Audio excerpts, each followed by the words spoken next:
बिस्मिल्लाहिर्रहमानिर्रहीम बिस्मिल्लाहिर्रहमानिर्रहीम। अभी अभी ख़बर आई है कि जी PIA ने अक़वाम मुत्तहिदा की कंपनी के साथ उसकी तंजीम के साथ सबसे पहले मुआहदा करने वाली एक एयरलाइन बन गई है जिसने ख़वातीन की हरासगी के मतलब पर मुआहदा किया है अक़वाम मुत्तहिदा से।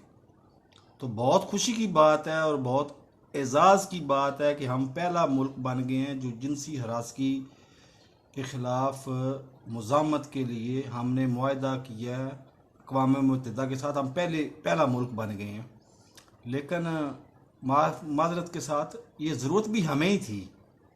हमें ही ज़रूरत है जिनसी हरासगी के ख़िलाफ़ मुज़ामत। तो अगर मेरे इस चैनल को सब्सक्राइब नहीं किया तो सब्सक्राइब कर लें और साथ लगे बेल आइकन को दबा के नोटिफिकेशन ऑन कर दें ताकि मेरी हर नई आने वाली वीडियो को नोटिफिकेशन आपको बर वक्त मिलता रहे। अल्लाह हाफ़िज़।